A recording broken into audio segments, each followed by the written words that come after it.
നമ്മുടെ നാട്ടിൽ എമ്പുരാനുമായി ബന്ധപ്പെട്ട വിവാദങ്ങളൊക്കെ നടക്കുന്നായിരുന്നു. ഇന്ത്യയുടെ പ്രധാനമന്ത്രിയായിട്ടുള്ള നരേന്ദ്രമോദിയെ മോഹൻലാൽ ഫോണിൽ വിളിച്ചു, ഖേദം പ്രകടിപ്പിച്ചു. അതോടൊപ്പം തന്നെ അമിത്ഷാ, ബി.ജെ.പിയുടെ ദേശീയ പ്രസിഡന്റ്, ഗുജറാത്തിൻ്റെ മുഖ്യമന്ത്രി, ഇവരെല്ലാം വിളിച്ച് നമ്മുടെ ലാലേട്ടൻ സംസാരിച്ചു. ഈ ഒരു വിഷയവുമായി ബന്ധപ്പെട്ട് ലാലേട്ടൻ ഖേദം അവരോട് പറഞ്ഞു എന്നുള്ള രീതിയിൽ ഒരു അപ്ഡേറ്റ് ഇപ്പം പുറത്ത് വന്നുകൊണ്ടിരിക്കുകയാണ്. ഈ ഒരു വിഷയവുമായി ബന്ധപ്പെട്ട് വീഡിയോ ചെയ്തിരിക്കുന്നത് മാത്യു സാമുവൽ എന്ന് പറയുന്ന ഒരു മുതിർന്ന മാധ്യമപ്രവർത്തകനാണ്. ഞാൻ ഫോളോ ചെയ്യുന്ന ഒരു യൂട്യൂബ് ചാനലാണ്.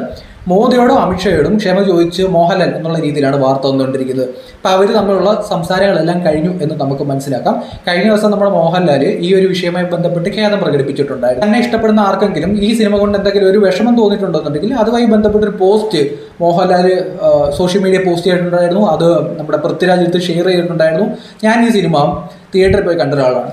തിയേറ്ററിൽ പോയി കണ്ട ആളെന്നുള്ള രീതിയിൽ ഞാൻ എൻ്റെ ഒപ്പീനിയൻ ഞാൻ നേരത്തെ പറഞ്ഞിട്ടുണ്ടായിരുന്നു. എനിക്ക് നിങ്ങളോടാണ് ചോദിക്കാനുള്ളത്, ഈ സിനിമ കണ്ടിട്ട് നിങ്ങൾക്ക് എന്ത് തോന്നി എന്നുള്ളതാണ്. ജസ്റ്റ് ഒന്ന് കമൻറ്റ് ചെയ്ത് അറിയാലോ. നിങ്ങൾ സിനിമ കണ്ടിട്ടുണ്ടെന്നുണ്ടെങ്കിൽ അതിൻ്റെ ഒരു അഭിപ്രായം അറിഞ്ഞാൽ കൊള്ളായിരുന്നു. ഈ സിനിമ ആദ്യത്തെ 25 മിനിറ്റ് ഗുജറാത്ത് കലാപമാണ് എടുത്ത് ചർച്ച ചെയ്തിരിക്കുന്നത്. ആ ഒരു വിഷയമാണ് നമ്മുടെ നാട്ടിൽ ഇപ്പോൾ ചർച്ച എന്ന് പറയുന്നത്. സിനിമയെ പറ്റി ചർച്ച ചെയ്യണ്ടോ? ഇതിൻ്റെ ക്യാരക്ടേഴ്സിനെ പറ്റി, സ്റ്റീഫൻ നെടുമ്പള്ളിയെ പറ്റി ആരെങ്കിലും ചർച്ച ചെയ്യുന്നതാണ്? എല്ലാവരും ചർച്ച ചെയ്യുന്നത് എന്താണ്? ഈ ഒരു കലാപം, ഈ ഒരു വിഷയവുമായി ബന്ധപ്പെട്ട് കുറച്ച് ആൾക്കാർ എതിർത്തു, കുറച്ച് ആൾക്കാർ സപ്പോർട്ട് ചെയ്തു. അങ്ങനെയാണ് സിനിമ വലിയൊരു ഹിറ്റിലേക്ക് മാറുന്നത്. ഈ സിനിമയുടെ കഥാപാത്രങ്ങളുടെ പേരിലുള്ള അല്ലെങ്കിൽ ബാക്കി ഏതെങ്കിലും ഒരു പേരിലും അല്ല ഈ സിനിമ ഹിറ്റായത്. ഗുജറാത്ത് കലാപം എന്ന് പറയുന്ന ആദ്യത്തെ 25 മിനിറ്റ് ഉണ്ട്. ആ 25 മിനിറ്റിൻ്റെ പേരിലാണ് ഈ സിനിമ ഇപ്പോൾ ചർച്ച ചെയ്തുകൊണ്ടിരിക്കുന്നത്. ഞാൻ ആ സിനിമ കണ്ടിട്ട് തന്നെ പറഞ്ഞാണ്, ലൂസിഫറിൻ്റെ ഒരു സെക്കൻഡ് എന്നുള്ള രീതിയിൽ നമ്മൾ പ്രതീക്ഷയ്ക്കൊത്ത് ആ സിനിമ എത്തിയില്ല. മേക്കിങ്ങും ക്വാളിറ്റിയും ഒക്കെ ഗംഭീരമാണ്, പക്ഷെ ആ പ്രതീക്ഷയ്ക്കൊത്ത് ആ പടം എത്തിയില്ല. പക്ഷേ ഇപ്പം തിയേറ്ററിൽ ആൾക്കാർ ഇടിച്ചു കയറുന്നത് എന്താണ്? ഇപ്പോൾ ഈ വിഷയം ഒരു ഇഷ്യൂ ഉണ്ടായി, ഗുജറാത്ത് കലാപവുമായി ബന്ധപ്പെട്ട് ഒരു ഇഷ്യൂ ഉണ്ടായി. ഇതിൻ്റെ പേരിലാണ് വന്നുകൊണ്ടിരിക്കുന്നത്. ഇതിപ്പോൾ പാർലമെൻറ്റിൽ ഇതുമായി ബന്ധപ്പെട്ട് ചർച്ച എന്നുള്ള രീതിയിൽ വരുന്നുണ്ട്. നാഷണൽ ലെവലിൽ വലിയ രീതിയിൽ സംസാരമായിട്ടുണ്ട്. ഞാൻ നോക്കാൻ നേരത്ത് തമിഴ്നാട്ടിൽ ഈ അവിടെയുള്ള ആൾക്കാർ അവരുടെ മുല്ലപ്പെരിയാറുമായി ബന്ധപ്പെട്ട് ഈ സിനിമയിൽ ചില ഭാഗങ്ങളുണ്ടെന്നൊക്കെ പറഞ്ഞിട്ടുണ്ട്. ഇപ്പോൾ ഞാൻ നോക്കാൻ നേരത്ത് പ്രതിഷേധമൊക്കെ നടക്കുന്നുണ്ട്. അപ്പോൾ അത്തരത്തിൽ അവിടെ ഇവിടെയൊക്കെ പ്രതിഷേധം നടക്കുന്നുണ്ട്. ഇപ്പോൾ സോഷ്യൽ മീഡിയ നോക്കിക്കഴിഞ്ഞാൽ സോഷ്യൽ മീഡിയ വലിയ രീതിയിൽ പ്രതിഷേധമൊക്കെ ഉണ്ടായിരുന്നു. ഇവിടെ ബി.ജെ.പി എന്നുള്ള പൊളിറ്റിക്കൽ പാർട്ടിയിലെ ചില നേതാക്കന്മാർ ഇവരൊക്കെ വിളിച്ചു പറഞ്ഞിട്ടുണ്ട്. പക്ഷേ ആരും ഈ സിനിമ കട്ട് ചെയ്ത് കളയണമെന്ന് എവിടെയെങ്കിലും പറഞ്ഞിട്ട് ഞാൻ കണ്ടില്ല. അല്ലെന്നുണ്ടെങ്കിൽ കരിയൂരിൽ ഒഴിക്കാൻ ആരും പോകുന്നത് ഞാൻ കണ്ടില്ല. അല്ലെങ്കിൽ തിയേറ്റർ വളയുന്നത് ഞാൻ കണ്ടില്ല. ബാക്കി ഒരു പ്രശ്നം ഉണ്ടാവുന്നത് കണ്ടില്ല. ആ സമയത്താണ് ഇതിൻ്റെ അണിയറ പ്രവർത്തകർ കുറച്ച് സീൻസൊക്കെ കട്ട് ചെയ്ത് കളയെന്ന് പറഞ്ഞത്. അത് തന്നെ ഒരു മാർക്കറ്റിംഗ് ആയിട്ടാണ് എനിക്ക് ഫീൽ ചെയ്യുന്നത്. കാരണം എന്താ പറയുക, ഈ സിനിമയുടെ ചില ഭാഗങ്ങൾ കട്ട് ചെയ്യുമെന്ന് പറഞ്ഞു ഇവർ ഒരു സ്റ്റേറ്റ്മെൻറ്റ് ഇറക്കും. ഈ സ്റ്റേറ്റ്മെൻറ്റ് ഇറക്കുന്ന സമയത്ത് നോമ്പ് തീരുന്ന സമയമാണ്. അപ്പോഴത്തേനും ആൾക്കാരൊക്കെ തിയേറ്ററിലേക്ക് ഇടിച്ച് കയറാൻ തുടങ്ങി. അവിടെ നിന്നാണ് ഈ സിനിമയുടെ ഒരു വരുമാനം കൂടുതൽ. ഈ ഫസ്റ്റ് ആദ്യത്തെ 2-3 ദിവസമൊക്കെ ഭയങ്കര ബുക്കിംഗ് ആയിരുന്നു. കുറേ ആൾക്കാർ എന്നിട്ട് ബുക്കിംഗ് ക്യാൻസൽ ചെയ്ത് കളയുന്നു. ഇതിനിടയിൽ നോമ്പ് അവസാനിക്കുന്നു. അപ്പോഴാണ് ഇവർ പറയുന്നത് കട്ട് ചെയ്യാൻ പോവുകയാണ് സിനിമ. 17 ഘട്ടം എന്നൊക്കെയാണ് പറഞ്ഞത്. അത്രയൊന്നും ഇല്ലെന്നാണ് ഞാൻ മനസ്സിലാക്കുന്നത്. ഇത്രയും കട്ട് ചെയ്ത് കളയാൻ പോവാൻ ആരെങ്കിലും പറഞ്ഞു? ഏതെങ്കിലും ഗവൺമെൻറ് നിർബന്ധിച്ചോ അല്ലെങ്കിൽ സെൻസർ ബോർഡ് തിരിച്ചു പിടിച്ച് കട്ട് ചെയ്ത് കളഞ്ഞോ? ഇല്ല, ഇവർ തന്നെ ഇത് കട്ട് ചെയ്ത് കളയണമെന്ന് പറയും. ആര്? ഈ പൃഥ്വിരാജ് അടങ്ങുന്ന, സംവിധായകരടങ്ങുന്ന, മോഹൻലാൽ അടങ്ങുന്ന, ഇതിൻ്റെ ആൻ്റണി പെരുമാർ അടങ്ങുന്ന ഇവരുടെ ടീമാണ് പറയുന്നത് കട്ട് ചെയ്ത് കളയാൻ പോവാണ്. ഇതൊരു ഭയങ്കര മാർക്കറ്റിംഗ് ആണ്. അപ്പോൾ ആൾക്കാർ എന്ത് ചെയ്തു? ഇത് കട്ട് ചെയ്ത് കളയുന്നതിന് മുമ്പ് എന്താ സംഭവം എന്ന് അറിയാനുള്ള ആൾക്കാരുടെ ആ ഒരു സംഭവം ഉണ്ടല്ലോ, ഇത് മാക്സിമം ഇതിൻ്റെ അണിയറ പ്രവർത്തകരെ യൂസ് ചെയ്തു. ഇവർ ആൾക്കാർ തിയേറ്ററിലേക്ക് സിനിമ കാണാൻ ഇടിച്ച് കയറി.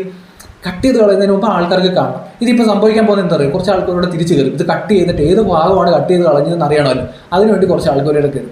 ഇത് യഥാർത്ഥത്തിൽ ഭയങ്കര ഒരു ബിസിനസ്സായിട്ടാണ് എനിക്ക് ഫീൽ ചെയ്തത്. പടം എന്ന് പറയുന്നത് നമ്മൾ ആലോചിച്ച് നോക്കുക, ലൂസിഫർ എന്ന് പറയുന്ന പടം അതിൻ്റെ ഒരു ചെറിയ പോർഷനായിരുന്നു. കേരളത്തിൽ നടക്കുന്ന ഒരു ഇഷ്യൂ ആയിരുന്നു കാണിച്ചത്. ആ ഇഷ്യൂവിനകത്ത് മോഹൻലാൽ എന്ന് പറഞ്ഞ നടനെ എത്ര മനോഹരമായിട്ട്, ബോബി എന്ന് പറഞ്ഞ വില്ലനെ എത്ര മനോഹരമായിട്ടാണ് ചെയ്തു വെച്ചത്. അത്രത്തോളം ഒന്നും സെക്കൻഡിലേക്ക് വന്നില്ല. സെക്കൻഡിലേക്ക് വരാൻ നേരത്ത് പല ഭാഗം നമുക്ക് കണക്ഷൻ ഇല്ലാത്ത രീതിയിൽ പോയി. ഒരു ലൈഫ് ഇല്ലായിരുന്നു പടത്തിൽ, നമുക്ക് കണക്ഷൻ ഉണ്ടാവുന്നില്ല ഈ മോഹൻലാലിൻ്റെ ക്യാരക്ടറുമായിട്ട്. അങ്ങനെ പലതരത്തിലുള്ള പ്രശ്നങ്ങളുണ്ടായിരുന്നു. ഭീകരമായ രീതിയിലുള്ള വർക്കാണ് സിനിമയിൽ എടുത്തു വെച്ചിരിക്കുന്നത്. ആ കാര്യത്തിൽ പൃഥ്വിരാജിനെ അഭിനന്ദിക്കാതെ വേറെ മാർഗ്ഗമൊന്നുമില്ല. പക്ഷെ പല സ്ഥലങ്ങളിലും ക്ലൈമാക്സിലേക്ക് വരാൻ നേരത്ത് മഞ്ജു വാര്യൻ്റെ ഒരു സാരിയുണ്ട്. ആ സാരി കാണാൻ നേരത്ത് ആരാണ് ഈ കോസ്റ്റ്യൂം ഡിസൈൻ ചെയ്തതെന്നാണ് ഞാൻ ആലോചിച്ചത്. അതുപോലെ തന്നെ ഈ പഴയ പടങ്ങളിലൊക്കെ ഈ കുത്തിക്കെട്ടുന്ന കുറച്ച് സീൻസ് ഉണ്ട്. ഈ കയ്യെ വിലങ്ങൊക്കെ ഇട്ടിട്ട് കുറച്ച് ക്ലീഷ ഡയലോഗ് അടിക്കും. അതിൻ്റെയൊക്കെ എന്ത് ആവശ്യമായിരുന്നു എന്ന് എനിക്ക് തോന്നിയിട്ടുണ്ട്. ചില നോട്ടങ്ങൾ മതിയല്ലോ, ഒരു എക്സ്പ്രഷൻ കൊടുത്താൽ പോരെ. ഇതിനു വേണ്ടി ബാലയ്യയുടെ സിനിമയിലെ കുറച്ച് ഡയലോഗ് പോലെ മഞ്ജു വാര്യർ ഡയലോഗ് പറയും. ഇതൊക്കെ കണ്ടപ്പോൾ എനിക്ക് ഒട്ടും താല്പര്യം തോന്നി. അതുപോലെ തന്നെ ക്ലൈമാക്സിലേക്ക് വരാൻ നേരത്ത് ഒരു ഫ്ലാഷ് ബാക്ക് കാണിക്കുന്നുണ്ട്. അതിനകത്ത് ആ കാണിച്ചു വെച്ചിരിക്കുന്നതും എനിക്ക് അത്ര സൂചിച്ചില്ല. ഇപ്പം ആ പടം എന്ന് പറയുന്നത് മേക്കിംഗ് വൈസ് അല്ലെങ്കിൽ പൃഥ്വിരാജിൻ്റെ വർക്ക് എന്നൊക്കെ ഗംഭീരമാണ്. പക്ഷേ ലൂസിഫറിൻ്റെ അത്ര ആ സിനിമ എത്തിയില്ല എന്നായിരുന്നു എൻ്റെ അഭിപ്രായം. ഇതിനിടയ്ക്ക് കുറേ വിവാദങ്ങൾ വരുന്നു. മുഖ്യമന്ത്രി സിനിമയ്ക്ക് പോകുന്നു, പ്രതിപക്ഷ നേതാക്കന്മാർ സിനിമയ്ക്ക് പോകുന്നു. ഇതൊരു രാഷ്ട്രീയമായിട്ട് കേരളത്തിലെടുത്തു. സ്വാഭാവികമായിട്ടും സംഘപരിവാർ കേരളത്തിൽ അത്ര വലിയ ശക്തരല്ല. പക്ഷേ സോഷ്യൽ മീഡിയയിൽ അവർ നല്ല രീതിയിൽ സംഭവം കൈകാര്യം ചെയ്തിട്ടുണ്ട്. ഇങ്ങനെയാണ് സത്യസന്ധമായി പറഞ്ഞു കഴിഞ്ഞാൽ ഈ പടത്തിന് ഇത്രയും ക്യാഷ് കളക്ട് ചെയ്യാൻ പറ്റും. അല്ല സിനിമയുടെ കണ്ടന്റ്, ആ സിനിമയുടെ ക്യാരക്ടർ, അല്ലെന്നുണ്ടെങ്കിൽ മറ്റെന്തെങ്കിലും ഒരു ഘടകം വെച്ച് ബാക്ക്ഗ്രൗണ്ട് സ്കോർ എന്ന് പറയുന്ന നേരത്ത് ആ സിനിമയ്ക്ക് പല ഭാഗത്തും എത്തിപ്പിടിക്കാൻ പറ്റുന്നില്ലായിരുന്നു. ഇതൊന്നും വെച്ചിട്ടല്ല ഈ സിനിമ ഇത്രയും പൈസ ഉണ്ടാക്കിയത് കേരളത്തിൽ. സിനിമ ഇവിടെ പൈസ ഉണ്ടാക്കിയതെന്ന് പറഞ്ഞിട്ട് ആദ്യത്തെ ഗുജറാത്ത് കലാം, ആ ഗുജറാത്ത് കലാവുമായി ബന്ധപ്പെട്ട് വിവാദം മാത്രമാണ്. പക്ഷേ ഇത് കട്ട് ചെയ്യാൻ ആരെങ്കിലും പറഞ്ഞോ? ഏതെങ്കിലും തരത്തിൽ ഏതെങ്കിലും ഒരു പൊളിറ്റിക്കൽ പാർട്ടി നിലപാട് പറഞ്ഞു, ഒഫീഷ്യൽ സ്റ്റേറ്റ്മെൻറ്റ് ഇറക്കിയോ? സിനിമയായിട്ട് കാണാൻ എല്ലാവരും പറയുന്നുണ്ട്. അത് തന്നെയല്ലേ നമ്മുടെ നാട്ടിൽ നടക്കുന്നത്. പക്ഷേ ഇവിടെ കൃത്യമായ രീതിയിൽ മാർക്കറ്റ് ചെയ്തതിൻ്റെ അണിയറ പ്രവർത്തകരാണ് എന്നുള്ളതാണ്. അങ്ങനെയാണ് സിനിമയ്ക്ക് നല്ല രീതിയിൽ വരുമാനം ഉണ്ടായത്. അപ്പം ഇതിൻ്റെ ബാക്ക് ഡോർ വഴി പ്രധാനമന്ത്രിയൊക്കെ നമ്മുടെ ലാലേട്ടൻ വിളിച്ചു, ഖേദം പ്രകടിപ്പിച്ചു, ഈ ഒരു വിഷയത്തിൽ തൻ്റെ അഭിപ്രായം പറഞ്ഞു എന്നുള്ള രീതിയിൽ പറഞ്ഞു. ഇതിനകത്തൊരു കാര്യം എന്താ വെച്ചാൽ ഇവരെല്ലാം ബിസിനസ്സുകാരാണ്. ആരെയും വെറുപ്പിച്ചുകൊണ്ട് ഇവിടെ ഷോ കാണിക്കാനൊന്നും ആർക്കും പറ്റത്തില്ല. സിനിമയിൽ പറ്റും, ഇന്ത്യ ഒരുത്തന്നെ തന്തയുടെ വകയില്ലെന്നൊക്കെ പറയാം. പക്ഷേ ഇതൊരു ബിസിനസ് ചെയ്യുന്ന ആൾക്കാർക്ക് കേരളത്തിലെ ഭരിക്കുന്നവരെയോ അല്ലെങ്കിൽ പ്രതിപക്ഷത്തുള്ളവരെയോ രാജ്യം ഭരിക്കുന്നവരെയോ പ്രതിപക്ഷത്തുള്ളവരെയോ ഒന്നും വെറുപ്പിച്ച് മുമ്പോട്ട് പോകാൻ പറ്റത്തില്ല. ഇപ്പം നമ്മൾ ആലോചിക്കേണ്ട ഒരു കാര്യമുണ്ട്. സിനിമയെ നമുക്ക് പലതും പറയാം. മോദിയുമായി ബന്ധപ്പെട്ട് പല കാര്യങ്ങളും പറയുന്നുണ്ട്. മോദിക്ക് ക്ലീൻ ചിറ്റ് കൊടുത്ത കോടതി ഈ നാട്ടിലുണ്ട്. നമ്മൾ ചില ആൾക്കാർ BBC എന്നൊക്കെ പറയാം. BBC ആണോ ഈ നാട്ടിലെ കോടതി? അല്ല, ഈ നാട്ടിലെ കോടതിയുണ്ട്. ഈ കോടതിയെ ചില ആൾക്കാർക്ക് വിശ്വാസമുണ്ട്, ചില സമയത്ത് ചില ആൾക്കാർക്ക് ചില സമയത്ത് വിശ്വാസമില്ല. അങ്ങനെ പലതരത്തിലുള്ള ആൾക്കാർ നിലപാട് പറയുന്നത് ഞാൻ കേട്ടായിരുന്നു. ഈ രാജ്യത്ത് ഈ കലാപവുമായി ബന്ധപ്പെട്ട് കേസിൽ പിടിക്കപ്പെട്ട് കിടന്ന ആൾക്കാരുണ്ട്. ഒരു ബജ്രംഗി എന്ന് പറയുന്ന ആളുണ്ട്, ക്രിമിനലാണ്, അല്ലെന്ന് ആരും പറയുന്നില്ല. ഈ സിനിമ കട്ട് ചെയ്യണം അല്ലെങ്കിൽ ഗുജറാത്ത് കലാപവുമായി ബന്ധപ്പെട്ടുള്ള സീൻസ് കട്ട് ചെയ്യണമെന്ന് തന്നെ ആരും പറയുന്നില്ല. അതേസമയം ട്രെയിൻ കത്തിക്കുന്ന കേസ് അവിടെ കൃത്യമായ രീതിയിൽ കാണിച്ചില്ല എന്നൊരു അഭിപ്രായമുണ്ട്. അത് അഭിപ്രായ സ്വാതന്ത്ര്യത്തിൻ്റെ പുറത്ത് പറയുന്നതാണ്. അതിനർത്ഥം സിനിമ കട്ട് ചെയ്ത് കളയണമെന്ന് ആരെങ്കിലും പറഞ്ഞു? എൻ്റെ അഭിപ്രായവും ഈ ഗോത്ര ട്രെയിൻ തീവപ്പ് കേസുണ്ട്, അത് കത്തിച്ചവരെ കാണിക്കണം. അവരൊക്കെ ജയിലിൽ കിടക്കുന്നുണ്ട്. അപ്പം നമ്മൾ ചരിത്ര സിനിമ എടുക്കുന്നത് ചരിത്രത്തിൽ വളച്ചൊടിക്കുന്നതിനകത്ത് അർത്ഥമില്ല. ഒരു എമ്പുരാൻ എന്ന് പറഞ്ഞ പടത്തിനകത്ത് ഈ സിനിമയൊക്കെ കുത്തിക്കയറ്റി, ഈ സീൻ ജീവിതത്തിൽ നടന്നൊരു സീനൊക്കെ കുത്തിക്കയറ്റിയിട്ട് ഒരു സൈഡിൽ കുറച്ച് ആൾക്കാർ എന്ത് ഭരിച്ചു അത് കാണിക്കുന്നില്ല. മനസ്സിലായില്ലേ? അത് വൃത്തികെട്ട പരിപാടി തന്നെയാണ്. അത് ആരാണ് കത്തിച്ചതെന്ന് കാണിച്ചിട്ട് ഇതെന്തുകൊണ്ടാണ് പ്രതികാരം ഉണ്ടാകുന്നത് എന്ന് കാണിക്കട്ടെ. ഇപ്പം പൃഥ്വിരാജിൻ്റെ ക്യാരക്ടറിന് ഒരു പ്രതികാരം ഉണ്ടാകാൻ ഒരു കാരണമുണ്ട്. അപ്പോൾ ആ ട്രെയിനിൽ വെന്തുരുക്കി മരിച്ച ആ 51 മനുഷ്യർക്ക് പ്രതികാരം ഉണ്ടാകാനുള്ള കാരണം എന്താണെന്ന് നമുക്ക് ഊഹിക്കാൻ പറ്റുന്നതല്ലേ?